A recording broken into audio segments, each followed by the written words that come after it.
안녕하세요. 저는 3살 아들을 키우며 살고 있는 30대 여자입니다. 저는 얼마 전 집 근처에서 우연히 옛날 친구를 만나게 되었는데요. 그 친구와의 끝이 정말 좋지 않았고 진작에 연을 끊었던 친구인데 공교롭게도 우연히 마주치게 되었습니다.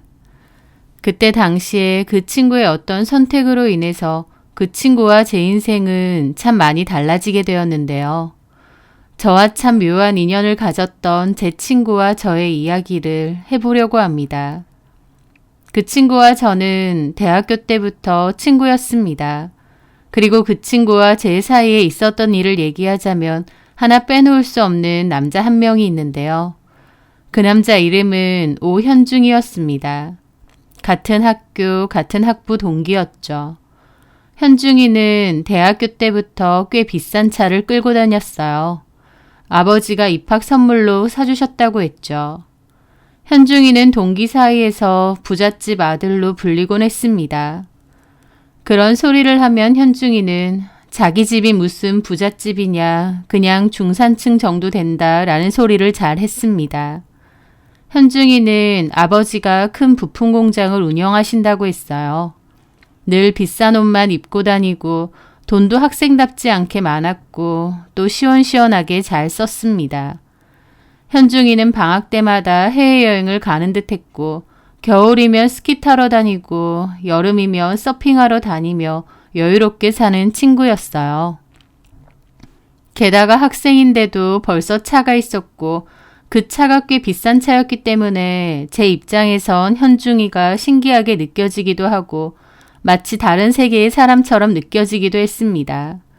그 정도로 벽이 크게 느껴졌죠. 왜냐면 저는 집안 형편이 많이 안 좋은 편이었거든요. 대학교는 꼭 가고 싶어서 무리해서 오긴 했는데 학교 등록금은 장학금으로 제 용돈이나 생활비는 아르바이트를 2개씩 뛰면서 충당했습니다. 제 용돈뿐만 아니라 집 생활비도 같이 보태야 했거든요. 그래서 저는 학교 생활 내내 아르바이트 아니면 도서관에서 주로 살았습니다. 성적에 신경을 많이 쓴 것도 장학금 때문이었죠. 장학금을 놓치면 학자금 대출을 받아야 되는데 그렇게 되면 너무 큰 부담이 될 걸 아니까요. 그렇다 보니 저는 은연중에 현중이와 나는 다른 세계에 사는 사람이라는 생각이 몹시 뚜렷했습니다. 그런데 현중이가 어느 날 저에게 고백을 했어요. 오랫동안 저를 짝사랑했다고요. 저는 그 고백을 거절했습니다. 마음은 고맙지만 내 형편상 누군가를 만나기도 어렵고 또 너랑 나랑은 너무 다른 사람 같다고 솔직하게 말했죠. 제 말에 현중이는 어이없어 하더라고요. 다르긴 뭐가 다르냐고, 같은 학교 다니고 다 같은 친구 아니냐고요. 자기가 별나라에서 온 외계인도 아닌데 뭐가 다른 세계냐고 되묻더라고요. 그러면서 저한테 하는 말이 젊었을 때 많이 놀러도 다니고 연애도 해야 되는 거 아니냐면서 저보고 왜 그렇게 아르바이트를 전전하고 돈 벌고 공부하는 데만 혈안이 돼서 사는지 이해가 안 된답니다. 여유 있는 집에서 돈 걱정 한 번 없이 살아온 현중이는 제 상황을 전혀 이해 못 하더라고요. 그게 현중이의 잘못이 아니라 저 같은 삶을 경험해보지 못했기 때문에 생각하는 게 아예 다르다고 이해했습니다. 그게 결국 현중이와 저의 벽이기도 했고요. 저는 현중이에게 어쨌든 나는 지금 누구 사귈 생각이 없다고 거절을 했고 그 뒤로는 좀 서먹해지기도 했었어요. 그러다가 저는 대학교 졸업을 했고 현중이는 마지막 휴학을 하고 미국 여행을 간다고 했습니다. 그렇게 졸업 후에는 개인적으로 연락도 만나는 일도 없었다가 졸업 후 3년 정도 지난 뒤에 동기 모임에서 다시 만나게 되었어요. 저는 은행에 취업해서 다니고 있었고 현중이는 아버지 공장에서 일을 배우고 있다더라고요. 나중에 물려받는다고요. 현중이는 여전히 여유롭고 자신감 넘치는 모습이었습니다. 저도 제 스스로 돈을 벌기 시작하고부터 조금은 여유가 생기긴 했지만 그래도 여전히 집안 형편은 어려웠고 빠듯하게 살고 있긴 했죠. 현중이는 그 동기 모임 후에 저에게 다시 연락을 했습니다. 제가 그동안 많이 궁금했고 보고 싶었다고 하면서요. 그러면서 예전에는 고백을 거절했지만 이제는 자기를 받아주면 안 되느냐고 하더라고요. 저를 계속 잊지 못하고 그리워했다고 하면서요. 저도 인간적으로 현중이가 싫은 건 아니었습니다. 성격도 시원시원하게 좋고 남자답고 매력도 있는 사람이었으니까요. 대학교 때 저는 연애를 할 만한 여유도 없고 또 상대가 부잣집 아들인 현중이라는 게 자신감이 없어서 거절했던 것도 있었습니다. 하지만 이제는 저도 직장인으로서 돈을 벌고 있고 조금의 여유는 생겼다 보니 연애도 하고 싶고 애인도 만들고 싶더라고요. 게다가 그 오랜 기간 동안 저를 보고 싶어 하고 그리워했다는 현중이의 진심이 느껴져서 마음이 움직였습니다. 결국 저희는 사귀기로 하고 연인 사이로 발전하게 되었죠. 사귀는 동안은 너무 행복하게 잘 지냈습니다. 현중이는 저와 데이트 후에 헤어질 때마다 헤어지기 싫다며 빨리 같이 살고 싶다고 했어요. 그건 저도 마찬가지였죠. 그렇게 2년 가까이 연애를 하다가 현중이는 부모님께 결혼하겠다고 얘기한다고 했습니다. 그리고 그 후에 부모님이 보자고 하신다며 저를 자기 집에 초대하더라고요. 그렇게 인사를 드리러 현중이네 집에 따라갔습니다. 현중이 집은 집값이 비싼 동네에 있는 아파트였는데 평수가 60평 정도 된다더군요. 20평 집에 저랑 엄마, 오빠까지 세 식구 따닥따닥 붙어 살았던 제 눈에는 그 집이 무슨 대궐처럼 보였습니다. 복도가 엄청 길고 방도 많고 하여튼 그렇게 큰 집은 처음 본 것 같아요. 그렇게 저는 현중이네 부모님을 처음 만나 뵙게 되었고 인사를 드렸습니다. 저는 그때까지 현중이네 부모님이 저를 예비 며느리감으로 생각해서 인사를 오라고 하신 줄 알았습니다. 하지만 막상 만나보니 그게 아니라는 것을 바로 알게 되었죠. 현중이네 부모님은 저를 위해 식사를 준비해 주셨고 저는 긴장되는 마음으로 밥을 먹었습니다. 어머니, 너무 맛있어요. 음식 솜씨가 정말 좋으신 것 같아요. 저는 쑥스럽지만 그래도 용기를 내서 어머님께 그렇게 말했습니다. 그런데 어머님이 내가 한 거 아니야. 이래주는 아주머니 있어. 나는 요리 못해. 라고 하시더라고요. 아, 네. 근데 혜진이는 나를 언제 봤다고 어머님 소리가 술술 잘 나오네. 얼굴이 좀 두꺼운 편인가? 하면서 웃는데 그 웃음이 저를 비웃는 것처럼 들리더라고요. 느껴지는 공기가 너무 차갑고 저에게 적대적인 게 느껴져서 저도 얼어붙어 있었습니다. 아버님이 안 계신다고 하던데 돌아가신 건가? 아, 저 고등학교 때 엄마 아빠가 이혼하셔서요. 아빠랑은 연락을 안 하고 지내고 있습니다. 이혼? 뭐 때문에? 그냥 성격 차이 때문에 갈등이 좀 있으셨다가. 아니, 연예인도 아니고 무슨 성격 차이. 아버님이 바람 피신 건 아니고? 네? 그래서 지금은 엄마랑 오빠랑 같이 산다고? 오빠는 뭐 하는데? 친구랑 작은 사업하고 있어요. 아휴, 요새는 개나 소나 다 사업을 한대. 사업이 그냥 한다면 되는 건가? 집안 형편도 별로 안 좋다면서 취업을 해서 집에 도움이 될 생각을 해야지. 아유, 철딱선이 없다. 그러시는 겁니다. 저희 오빠를 욕하는 말에 저도 기분이 확 상했죠. 저희 오빠 그렇게 철딱선이 없는 사람 아니고 공대 나와서 IT 기술 관련 벤처 사업을 시작하고 있었거든요. 기술 덕분에 투자자도 많고 오빠도 똑똑한 사람이라 얼마든지 잘 해나갈 수 있는데 사업이라는 두 글자에 저희 오빠를 바로 철딱선이 없는 사람 만들더라고요. 딱 보니 현중이네 부모님은 애초에 제가 무슨 말을 하든 다 무시할 작정이었던 것 같았죠. 혜진이는 은행 다닌다고? 네. 텔러? 그 창구에서 일보는? 네. 어머님은 뭐 하시고? 이모가 찜닭집을 하시는데 거기서 같이 일하세요. 식당에서 참모? 아, 네, 그러면 거의 혜진이가 집안 가장인 거네. 그치? 아니요.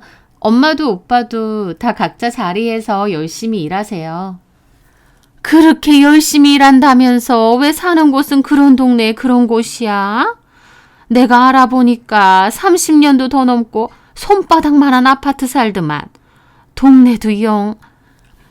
어머님의 노골적인 비난에 저는 깜짝 놀랐습니다. 너무 기분 나쁘고 불쾌하고 저는 그 상황이 너무 곤란하고 불편해서 뭘 어떻게 해야 할지 모르겠는데 정작 옆에 있는 현중이는 자기 일이 아닌 양 그냥 밥만 먹고 있는 거예요. 그 모습에 저도 너무 실망을 했죠. 어머님도 아버님도 노골적으로 제가 싫은 티를 내셨고 무시를 하셨어요. 저는 머릿속에서 내가 애초에 마음에 안 드신데 왜 불렀을까? 그 생각밖에 없었습니다. 그렇게 가시방석 같은 만남을 끝내고 그 집을 나서는데 서러움에 눈물이 막 흐르더라고요. 내가 왜 이런 소리를 들어야 되나 비참하고요. 현중이도 놀라서 왜 우냐고 하는데 진짜 몰라서 묻는 건가 싶은 겁니다. 너네 엄마 아빠가 나 대놓고 저렇게 무시하는데 왜 우냐고? 뭘 무시해. 우리 엄마 아빠 원래 좀 직설적으로 말하셔. 너뿐만 아니라 나나 내 친구들한테 툭툭거리면서 말하셔. 직설적인 거랑 무시하는 거랑 같아? 애초에 나랑 너 결혼시킬 생각도 없으신 것 같은데 나를 왜 부르신 거야? 아니야. 엄마가 너 한번 집에 초대하라고 했어. 그러니까 음식도 그렇게 다 준비해 놓은 거지. 너 나랑 같은 공간에 있었던 거 맞니? 너네 엄마 아빠가 나 개무시하는 거 너는 전혀 안 느껴졌어? 아, 혜진아. 그거 너무 자격지심이다. 무시하는 게 아니라 며느리감으로 궁금하니까 이것저것 물어보시는 거지. 라는데 눈치가 없는 건지 없는 척 하는 건지 모르겠더라고요. 저는 됐다고 하고 더러운 기분으로 집으로 돌아왔죠. 엄마랑 오빠는 현중이네 인사 간다더니 어떻게 됐느냐고 물어봤고 저는 열심히 사는 저희 엄마랑 오빠까지 욕보였다는 생각에 미안하기만 했습니다. 그 아니나 다를까 현중이네 집에선 저와의 결혼을 반대하셨어요.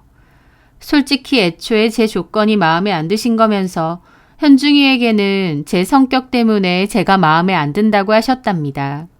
저를 직접 만나보니 사람이 어둡고 잘 웃지도 않고 성격이 별로인 것 같대요.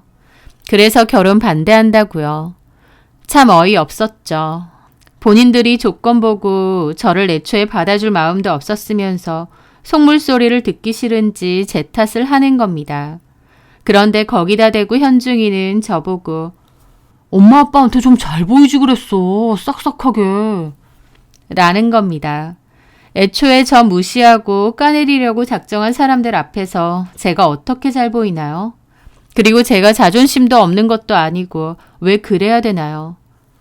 너네 엄마 아빠가 나한테 상처 주는 말 한 거 뻔히 옆에서 들어놓고 내 탓하는 거야? 진짜 너한테도 실망이다. 그러지 말고 내가 다시 자리 마련할 테니까 이번에는 좀 귀염성 있게 굴어봐. 싫어. 내가 왜? 아, 결혼 안 할 거야 나랑? 안 할 거야. 이렇게 무시당하고 기분 나쁠 거면 너랑 결혼 안 해. 너 어떻게 그렇게 말을 하냐? 나랑 끝내도 상관없다는 거야? 너 나랑 헤어질 수 있어? 애초에 너네 부모님이 나 마음에 안 들어 하시는 거 보면 우리는 결혼하기 힘들어. 네가 하기 싫은 거 아니고 나를 위해서 우리 엄마 아빠 비위 한번 못 맞춰줘? 단순하신 분들이라 네가 좀만 귀염성 있게 하면 얼마든지 환영해 주실 분들이야. 너는 너네 엄마 아빠를 나만큼이나 모른다. 너네 부모님은 애초에 나 받아줄 생각이 없어. 나도 그런 결혼하고 싶지 않고. 그렇게 저와 현중이는 크게 싸웠고 제 입에선 헤어지자는 소리까지 나왔습니다. 저도 여전히 현중이를 좋아하지만 현중이네 부모님에게 대놓고 무시당했고 딱 봐도 저를 전혀 반기지 않아 하시는데 억지로 매달려서 결혼 허락해달라고 하고 싶겠나요? 헤어짐은 너무 가슴 아팠지만 어쩔 수 없이 끝이라고 생각했습니다. 하지만 그 후 매달리는 건 제가 아니라 현중이었어요. 현중이는 저랑 헤어질 수 없다고, 자기 부모님이 저에게 무례했던 거 맞고 부모님을 잘 설득할 테니 조금만 기다려달라고 하더라고요. 저도 사실 헤어지자곤 했지만 여전히 현중이를 좋아했고 미련도 있었습니다. 그래서 현중이가 하자는 대로 따르기로 했죠. 저는 그때 친구들을 만나서 힘든 상황과 심경을 울면서 털어놓았습니다. 우리 부모님 이혼하시고 우리 집 형편 안 좋은 거 아니까 그 부모님 눈에는 내가 안 차는 모양이야. 그래도 현중이는 너에 대한 마음 여전하잖아. 자기 부모님 잘 설득하겠지. 솔직히 그 부모님을 설득한다고 해도 내가 그런 결혼 생활을 잘 해나갈 수 있을지 모르겠어. 하긴 그것도 그렇다. 그렇게 너 마음에 안 들어 하시는데 결혼했다고 짠 하고 좋아질 것도 아니고 시집살이도 장난 아니겠어. 그러니까. 그래도 넌 현중이가 좋은 거지? 좋으니까 못 헤어지고 이러고 있는 거겠지. 우리 엄마도 오빠도 나도 늘 열심히 살았는데 남들 눈에는 한없이 부족하고 모자라 보이나 봐. 현중이네 집이 부자여서 그렇지 뭐. 일반적인 집이라면 너 정도 조건 그냥 평범하다고 생각할 텐데. 현중이네 집도 좀 살다 보니까 며느리 보는 기준도 좀 높을 거 아니야. 그러게. 그분들한테는 내가 성에 안 찰만도 해. 그럼 일단 기다려보는 거야? 현중이가 부모님 설득해 보겠다고 해서 일단은 현중이 믿고 기다리기로 했어. 그렇게 저는 착잡한 심정이었습니다.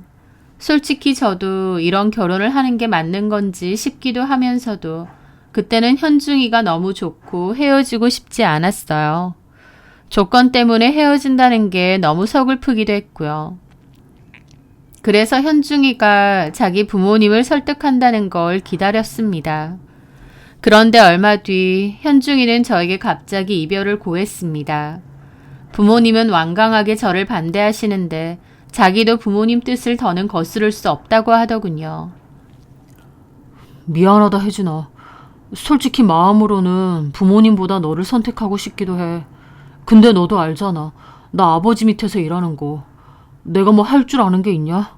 다른 회사에서 일해본 적도 없고 나는 그냥 아버지 밑에서 일 착실하게 배우다가 나중에 그 공장 물려받아야 돼. 나는 엄마 아빠랑 인연 끊고 살 수가 없는 인생이야. 혜진이 네가 내 선택도 이해를 좀 해줘. 현중이는 저에게 이별을 고했고 저는 쓴 눈물과 함께 그 이별을 받아들였습니다. 부모님 말을 거역할 수 없어서 헤어지자고 하는데 제가 거기서 울고 불고 매달릴 수도 없는 거고 그럴 이유도 없겠더라고요. 다만 저도 현중이를 너무 좋아했고 사귀는 동안 늘 미래를 함께 그려왔었기 때문에 이별 후 후폭풍이 몹시 심했습니다.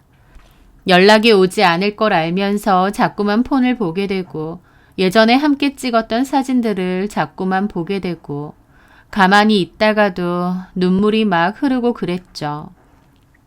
헤어지지 말자고 다시 연락해서 매달릴까? 술 먹고 찾아가 볼까? 라는 생각도 수도 없이 했습니다. 여전히 사랑하는데 이별을 했다는 게 저에게 참 힘들고 잔인하게 느껴지더라고요. 그러던 도중 친구 서영이가 저에게 남자를 한 명 소개시켜 준다고 했습니다. 그 남자는 서영이의 친구인데 너무 괜찮은 남자라면서 한번 만나보라고 하더라고요. 됐어. 무슨 남자야. 헤어진 지 얼마나 됐다고. 사람은 사람으로 있는다는 말도 몰라? 너 너무 힘들어 보여서 지켜보는 내가 마음이 안 좋아서 그래. 네 마음은 고맙지만 누구 만날 생각 없어. 혹시 아직도 현중 씨 기다리는 건 아니지? 그런 건 전혀 아니야. 그럼 그냥 가볍게 한번 만나나 봐. 부담 갖지 말고. 너무 괜찮은 친구란 말이야. 그렇게 서영이는 적극적으로 저에게 남자친구를 소개해준다고 했고 저도 가벼운 마음으로 그 남자를 만나보게 되었습니다. 그렇게 소개팅으로 만나게 된 남자는 이름이 이명준이고 저랑 동갑이었어요. 서영이하고는 취업 전 영어학원을 같이 다니다가 알게 된 사이라고 하더라고요. 명준이를 만나다 보니 알게 됐는데 예전에 서영이가 영어학원에서 썸남이 있다고 했거든요. 알고 보니 명준이가 그 남자더라고요. 서영이는 본인이 과거에 썸까지 탔던 남자인데 나를 소개해준다고? 좀 의아하긴 했는데 나중에야 그 이유를 알게 되었습니다. 명준이는 외국계 제약회사에서 일을 하고 있었어요. 인물도 괜찮고 자기 관리도 열심히 하고 성실한 사람이었죠. 남자로서 참 괜찮은데 들어보니 부모님이 안 계시다고 했습니다.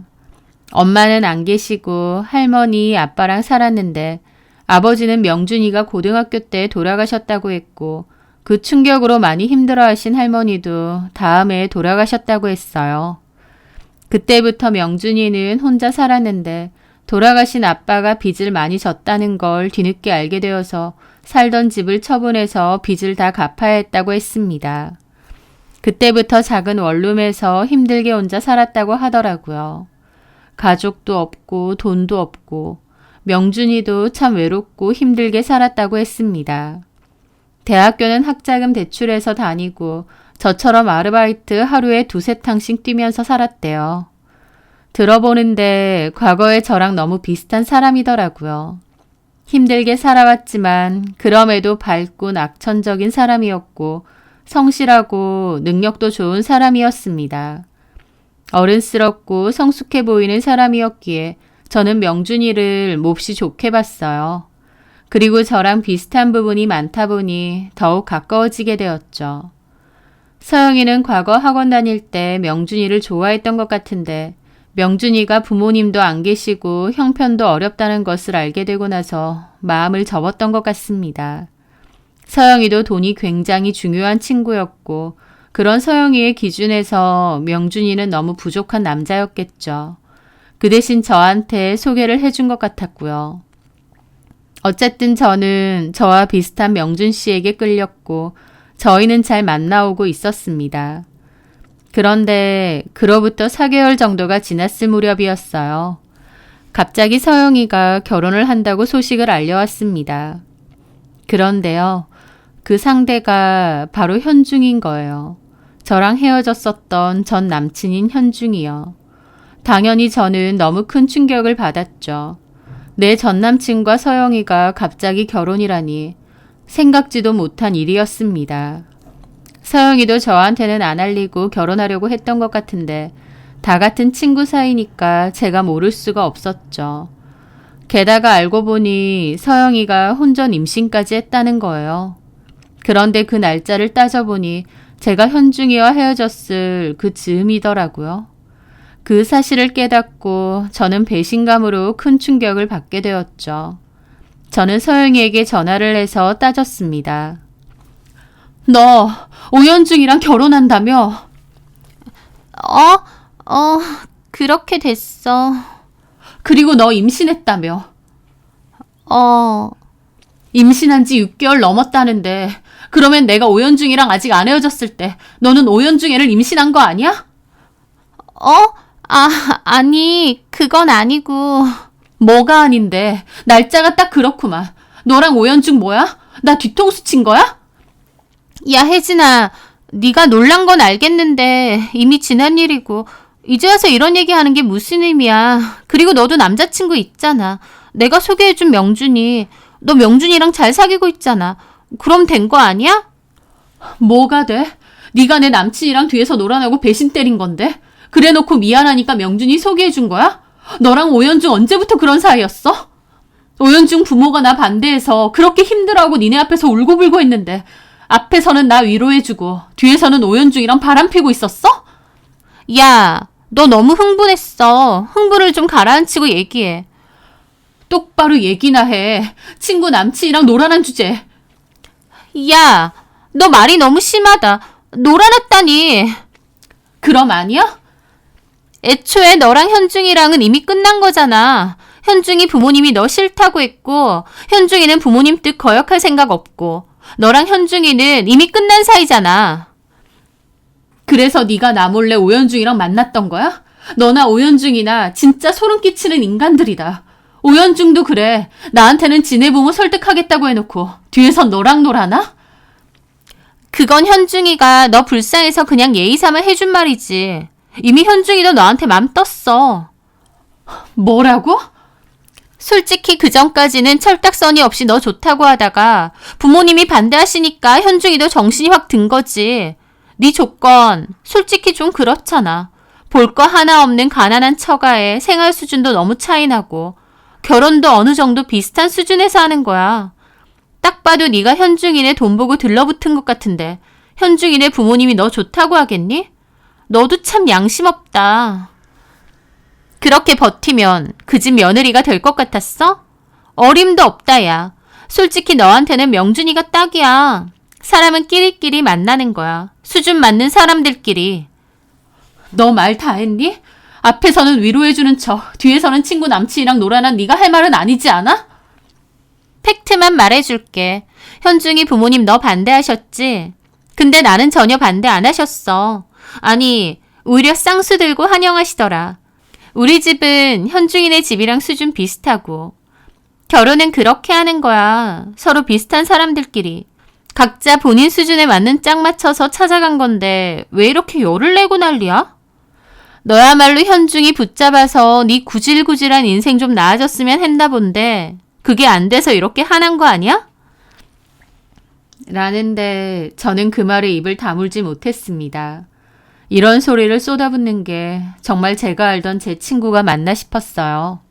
원래 이런 앤데 그동안 서영이의 실체를 몰랐던 건지 아니면 제 남친 뺏어서 결혼하는 것에 정당성을 부여하고 싶어서 일부러 더 막말을 하는 건지 어찌됐든 더 이상 상종 못할 인간이라는 건 확실히 느껴지더군요. 그래, 알겠다. 그만하자. 인간 같지도 않은 너랑 오연중한테 내가 무슨 얘기를 더 듣겠니? 결혼해.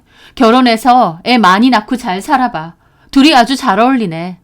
근데 이건 알아도 오연중은 나랑 만나고 있는 동안 너랑 바람난 건데 바람 피는 인간들 한 번만 피는 경우는 없다고 하거든? 결혼 생활 내내 오연중 딴짓 안 하는지 감시 잘하고 데리고 살아라. 뭐라고? 너네 결혼식은 기분이 더러워서 못 가겠다. 잘 먹고 잘 살고 앞으로는 연락하는 일 없도록 하자. 그렇게 저는 서영이와의 전화를 끊었고 제 연락처에서 서영이와 오연중도 다 지워버렸습니다.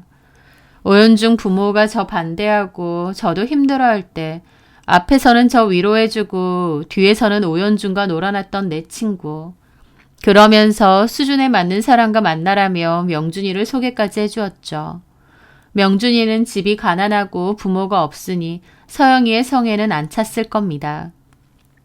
저는 그것들의 행동이 너무 분통 터지고 화는 났지만 또 한편으론 이미 끝난 사이고 연례봤자 어쩔 수 없다고 생각했습니다. 그냥 그 못된 것들을 내 인생에서 지우는 게 제가 할 수 있는 유일한 일이라고 생각했죠. 저는 당연히 그 둘의 결혼식에도 안 갔고 그 둘의 근황도 다 차단했습니다. 누군가 그 둘의 근황을 얘기해 주려고 하면 아예 자리를 피하거나 듣지 않겠다고 했죠. 저도 그 두 사람에 대한 배신감과 미움이 상당했거든요. 그 후 저는 명준이와 잘 사귀어오다가 결혼도 약속했어요. 명준이가 자기는 부모님이 없어서 우리 엄마가 허락을 해주실지 모르겠다고 걱정을 했는데 저희 엄마와 오빠 모두 명준이를 몹시 환영했습니다. 저희 엄마 말로는 명준이가 인성도 좋아 보이고 책임감도 있어 보여서 남편감으로 참 괜찮은 사람 같다고 했어요. 저희 오빠도 명준이가 성실하고 선해 보여서 좋다며 결혼을 축하해 주었죠. 그맘때쯤 오빠 하는 사업이 꽤 괜찮아서 오빠는 저 결혼한다고 꽤 큰 돈을 보태주기도 했습니다. 명준이와 저는 신혼집으로 작은 전셋집을 하나 마련했어요. 집은 비록 작고 외진 곳이었지만 거기서 서로 아껴주며 알콩달콩 잘 살아갔습니다. 둘 다 월급쟁이인데다 워낙 시작을 작게 한 편이다 보니 어느 세월에 우리 앞으로 번듯한 집 한 채 마련하겠나 싶긴 했습니다. 대출을 하려고 해도 너무 많이 해야 했고요. 하지만 남편도 저도 열심히 일하고 아껴가며 사니까 언젠가는 우리만의 행복한 보금자리를 마련할 수 있을 거라는 희망도 있었습니다. 그리고 무엇보다 서로 많이 사랑하고 의지하면서 사니까 그것만으로도 충분히 행복하고 좋더라고요.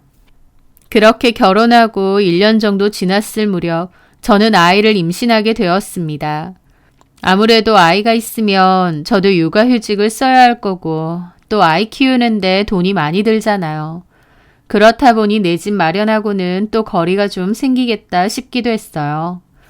처음엔 대출을 좀 해서라도 집을 살까도 했지만 사정이 여의치 않아 전세를 한 번 더 살아야겠다 싶었죠. 게다가 어차피 집주인도 2년 계약 채우고 나면 나가달라고 했었고요. 아이가 생긴 건 너무 기쁘고 행복하고 또 남편이나 저나 아이를 너무 좋아해서 빨리 갖고 싶었던 건 맞지만 내 집 마련은 또 조금 멀어지겠구나 했죠. 그런데 그러던 어느 날이었습니다. 저희 남편이 저에게 할 얘기가 좀 있다고 하더라고요. 그러면서 한다는 말이 주말에 누구 만나러 같이 가자. 누군데? 그 말에 남편은 잠시 망설이더니 희미한 미소와 함께 말하더라고요. 우리 엄마. 그 말에 화들짝 놀랐죠. 남편의 어머니는 과거 아버님과 이혼한 후 미국으로 가셨다고 했고 그 후에 연락을 안 하고 살았다고 했거든요. 그래서 남편은 자기가 부모님이 없다고 잘 그랬고요. 그런데 갑자기 엄마라니 깜짝 놀랐죠. 엄마? 미국에 사시는데 나보러 며칠 전에 들어오셨어. 실은 반년 전에도 한번 연락이 왔었어. 나를 계속 찾았다고 하시더라고. 그때는 내가 마음의 준비도 안 되어 있고 별로 보고 싶지 않아서 안 본다고 했어. 엄마가 나를 버리고 갔다는 생각이 좀 커서 원망이 컸었나 봐. 근데 그 뒤로 나도 엄마 생각이 계속 나고 그립기도 하고 한번 보고 싶기도 하더라고. 왜 나한텐 얘기 안 했어? 그때 말할까 하다가 그냥 말 못했어. 근데 얼마 전에 엄마가 다시 연락이 왔더라고. 그래서 이번엔 뵙기로 했어. 우리 사는 곳으로 오신다고 했고. 저는 갑자기 남편의 어머님이 오신다고 하니 꽤 놀랐습니다. 저한테는 갑자기 시어머님 분이 오시는 거니까요. 어떤 분일까, 왜 남편을 보러 온다고 하시는 걸까 걱정도 됐습니다. 오랫동안 찾지 않았다가 이제 와서 남편을 찾는 걸 보면 좋은 일로 찾는 게 아닐 수도 있으니까요. 하지만 남편을 위해선 잘 됐다고 생각했습니다. 남편도 알게 모르게 어머니에 대한 그리움이 있어 보였거든요. 남편은 어머니를 만나러 가기 전 불안함과 그리움이 뒤섞인 표정이었죠. 저는 이제 와서 아들을 찾는 어머님의 의도는 모르겠지만 어쨌든 남편에게 어머님을 한번 만나보는 건 좋은 것 같다면서 같이 나가보자고 했습니다. 그렇게 약속 날이 되었고 저와 남편은 약속 장소로 갔습니다. 약속 시간보다 10분이나 일찍 갔는데도 한 중년의 여성분이 먼저 앉아서 기다리고 계시더라고요. 풍기는 이미지가 남편과 비슷했기에 처음 보는 얼굴임에도 바로 남편의 어머니구나 알 수 있었습니다. 고상하고 우아한 느낌이셨고 그분도 아들을 바로 알아보시는지 자리에서 일어나셨어요. 남편은 떨리는 기분으로 그리로 갔고 저는 남편의 손을 꽉 잡아주었습니다. 어머님은 눈물이 그렁그렁해서 저희 남편을 보시더라고요. 명준이니? 안녕하세요. 이게 얼마만이야? 어머님은 눈물을 터뜨리시면서 남편을 안았습니다. 남편도 어머님 품에서 참아왔던 눈물을 흘리더라고요. 옆에서 지켜보는 저도 좀 울컥하더라고요. 그렇게 한바탕 울음 끝에 자리에 앉았고 어머님은 한참이나 남편의 손을 쓰다듬으셨습니다. 한 번에 알겠다. 얼굴은 그대로야. 너는 나 알아보겠니? 조금요. 그동안 미안했다. 엄마 원망 많이 했지? 네가 얼마나 고생하며 살았을 거야. 남편은 그 말에 아무 대답 없이 가만히 있었습니다. 어머님은 그동안의 얘기를 들려주셨어요. 어머님은 친정 식구들이 다 미국으로 이민을 갔는데 결혼 때문에 한국에 남아 있었다고 했습니다. 그런데 시집살이가 너무 심하고 힘들었대요. 결국 이혼하기로 했는데 명준이네 할머니가 절대 명준이는 못 준다고 버텼다고 했습니다. 결국 어머님은 고된 시집살이에 지쳐서 명준이를 두고 미국으로 혼자 갔고 대신 아들과 연락은 자주 주고받겠다고 약속을 받았대요. 하지만 명준이 할머니는 어머님이 미국을 가자마자 모든 연락을 다 끊어버렸고 이사까지 가버렸다고 했습니다. 어머님은 미국에서 재혼을 하셨고 거기서 자식들도 낳고 사셨대요. 그래도 마음 한켠에 늘 명준이가 있었고 늘 그리워했다고 했습니다. 그래서 브로커를 통해 명준이를 계속 찾았는데 찾기가 쉽지 않았다고 하더라고요. 그러다가 결국 찾아냈고 연락을 한 거라면서요. 어머님은 계속 미안하다고 하셨고 저희 남편은 이미 지나간 일이니 괜찮다고 했습니다. 그렇게 어머님은 눈물을 훌쩍이며 저를 보시더라고요. 우리 명준이 와이프? 네, 김혜진이라고 합니다. 인물도 곱고 심성도 너무 고와 보인다. 명준이 말로 임신했다던데. 네, 4개월 좀 안 돼요. 기특해라.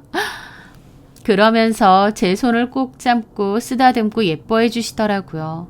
오래 전이긴 하지만 저를 싸늘하게 쳐다보고 무시했던 과거 오연중의 부모님이 문득 생각나 기분이 좀 묘하더군요.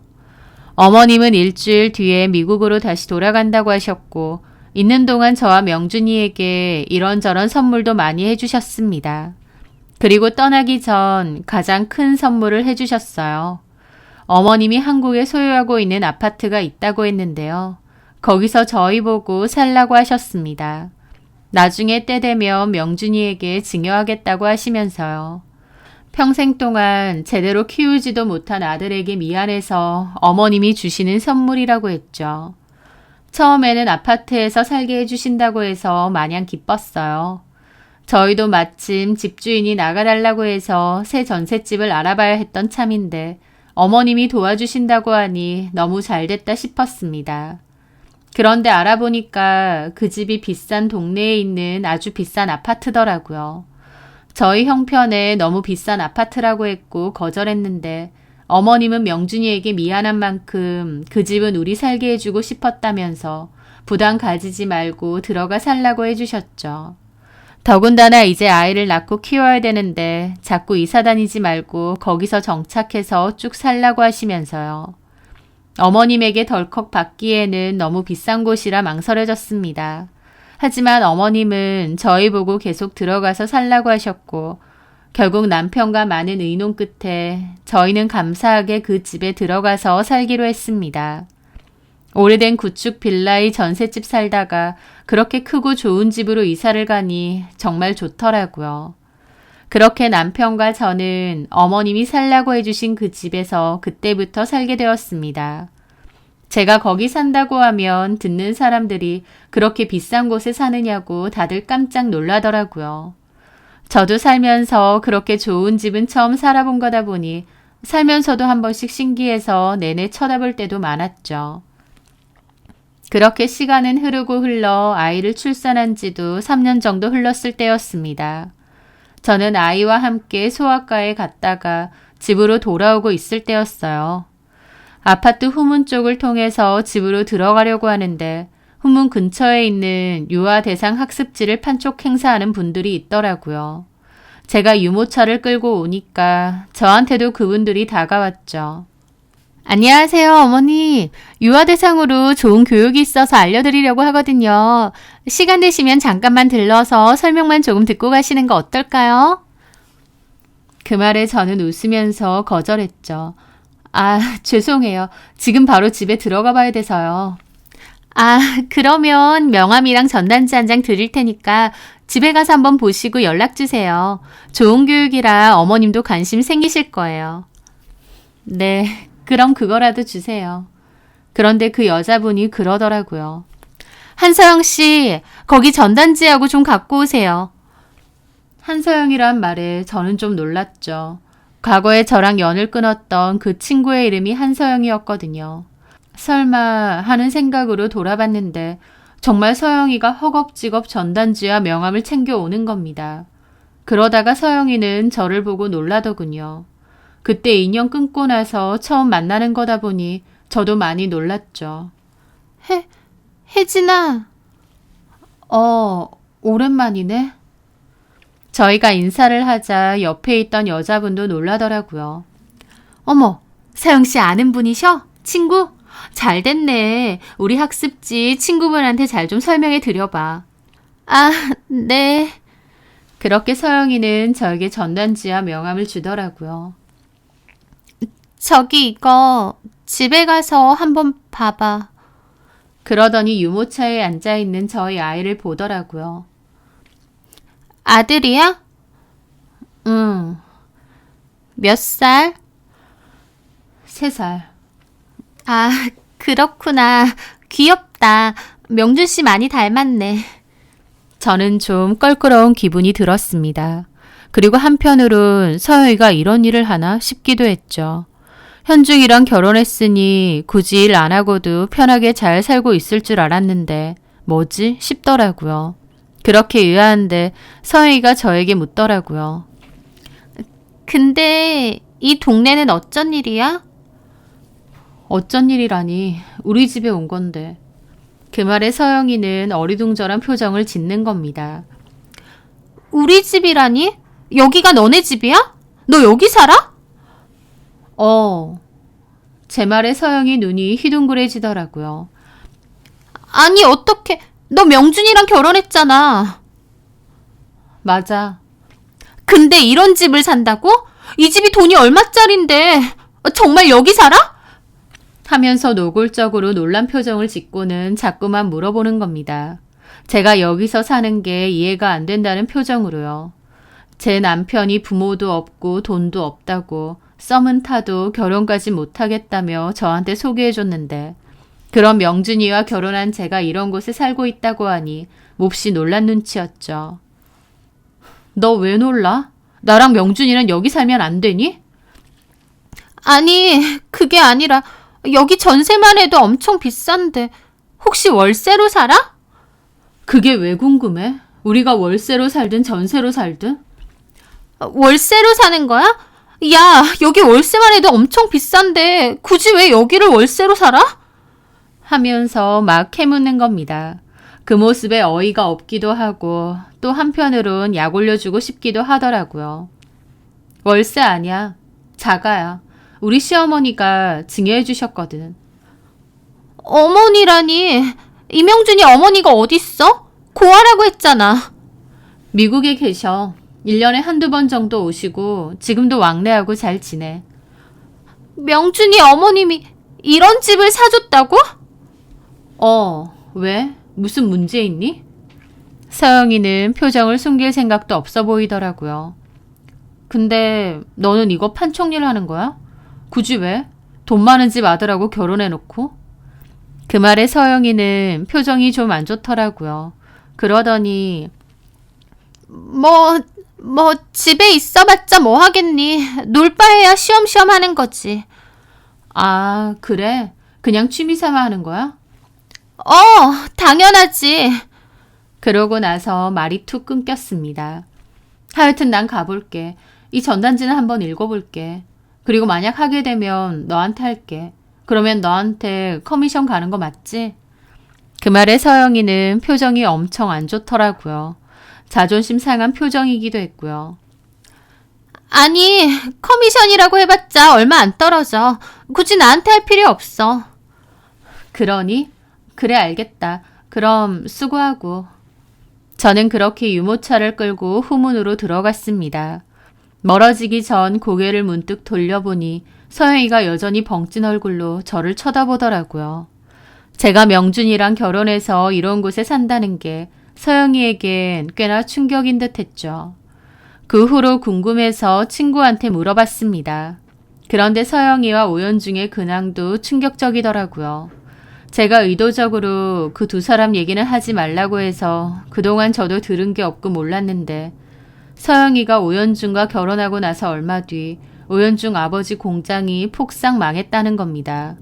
무리하게 사업 늘리려다가 감당이 안 돼서 쫄딱 망했고 결국 공장 문까지 닫았다가 다른 사람에게 헐값에 넘겼다고 하더라고요. 그 일로 오연중 아버지는 쓰러지셔서 병원 신세 지고 있고요. 아버지 밑에서 일하던 오연중은 급하게 작은 회사로 취업을 했는데 부잣집 한량 도련님이 남 밑에서 일하기가 쉬웠겠나요. 겨우 2, 3개월 다니던 회사 때려치고 그 뒤론 집에 있다고 했고 어쩔 수 없이 한서영이 일을 다닌다고 하더라고요. 집 쫄딱 망하고 난 뒤 한서영하고 오연중은 허구헌날 싸우고 사내 만회하고 있다고 하고요. 실제로 법원도 한번 갔다가 돌아왔다고 하더라고요. 평생 여유 있는 집에서 힘든 일 한 번 없이 살아왔던 오연중은 한순간에 집이 망하니까 속수무책으로 무너진 것 같다고 했습니다. 저는 소식을 몰라서 당연히 그것들 떵떵거리며 잘 먹고 잘 살 줄 알았어요. 그런데 최근의 소식이 생각보다 놀랍더라고요. 그리고 그제서야 한서영이 짓던 놀란 표정을 이해하겠더군요. 한서영은 일부러 의도적으로 제 남친이었던 오연중한테 접근해서 결혼까지 했는데 이제 와서 보니 별 볼 일 없을 것 같던 제 남편이 더 나은 상황이니까요. 서영이가 왜 그런 기막힌 표정을 짓고 있었는지 이제 다 알겠더군요. 사실 어머님 덕에 집은 좋은 곳으로 바뀌었지만 남편과 저는 여전히 똑같습니다. 열심히 일하고 저축하고 서로를 의지해가며 성실하게 하루하루 살아가고 있죠. 재산보다는 성실하고 책임감 넘치는 남편이 제 곁에 있다는 게 저한테는 너무 듬직하고 든든한 일인 것 같습니다. 남편이나 저나 과거에 가난하고 힘든 삶을 살아왔잖아요. 그때는 그 가난 때문에 서럽고 가슴 아픈 일도 많았는데요. 오히려 그런 힘든 일도 겪어봤기 때문에 좀 더 마음이 단단하고 굳센 사람이 된 것 같습니다. 그래서 설령 남편과 제가 다시금 형편이 어려워진다고 해도 서로 함께 이겨내고 일어날 수 있는 힘이 있을 것 같아요. 없이 살아봤기에 가진 것을 감사해하고 소중히 여길 줄 알고요. 수목원 안의 양질의 토지 속에서 보살핌을 받은 나무는 뿌리를 짧게 내리기 때문에 태풍이 오면 견디지 못하고 잘 쓰러진다고 합니다. 반면 가로수길의 억척스러운 환경에서 자란 나무는 뿌리를 길고 단단하게 내기 때문에 웬만한 태풍에도 꿈쩍하지 않고 버틴다고 하죠. 때로는 지난날의 가난하고 힘든 상황이 기나긴 인생에서 보면 오히려 단단한 뿌리가 되어주는 경우도 있지 않나 싶습니다. 수준 맞는 사람들끼리 살아야 된다고 말했던 서영이 힘든 일에도 낙천적이고 밝게 하루하루 성실하고 멋지게 살아가는 제 남편이 제 수준에 맞는 반쪽이라고 생각하니 오히려 너무 행복하고 기쁘네요. 앞으로도 남은 인생 남편과 서로 의지해서 행복하게 잘 살아가려 합니다. 제 사연 들어주셔서 감사합니다.